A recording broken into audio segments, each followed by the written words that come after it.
हवाई द्वीप। कौन सा द्वीप है? हवाई द्वीप। प्रशांत महासागर के एकदम बीचों बीच में है हवाई द्वीप। अमेरिका ने ना हवाई द्वीप पे यहाँ पर एक बंदरगाह बनाया, पर्ल हार्बर।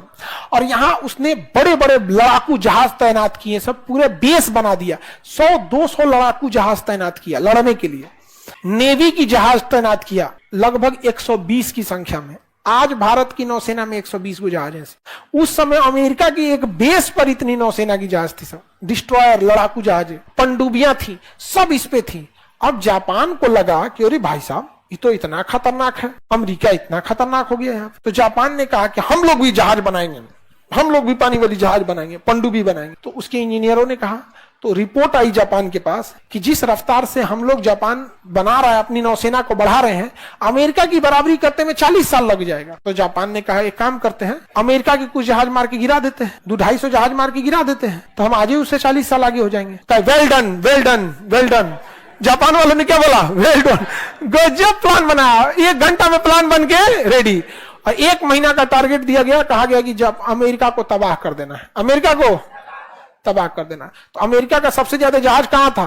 पर्ल हार्बर माने बंदरगाह। पर्ल हार्बर वो कहां था? हवाई द्वीप पर। ये पूरा द्वीप और उसमें एक छोटा सा बंदरगाह पर्ल हार्बर। तो डिसाइड हो गया इसी को मार के गिरा देना है। जापानियों ने अपनी नौसेना लेके चल दी है सब। अमेरिका से कोई झगड़ा नहीं है, कोई कुछ नहीं है, कोई विवाद नहीं है। जैसे हम लोग का अभी मान के चलिए ब्राजील से कोई दुश्मनी है, कल को पता चला कि भारत ने ब्राजील में परमाणु बम मार दिया, पूरा लेके जापान चल गया पर्ल हार्बर पे। इन लोगों को कुछ आते पता नहीं है।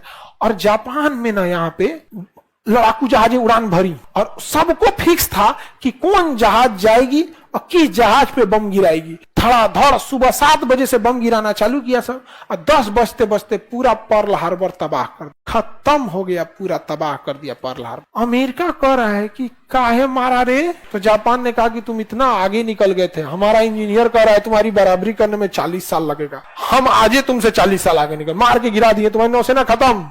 तो अमेरिका ने कहा तुम्हें इसकी कीमत चुकानी पड़ेगी। तो वहां के राजा तो हीरो ही तो कहा, I doesn't consider America is an important country. उन्होंने कहा अमेरिका को हम इतना इंपॉर्टेंट थोड़ी समझते हैं। और ये पूरा एरिया चाइना कब्जा कर दिया।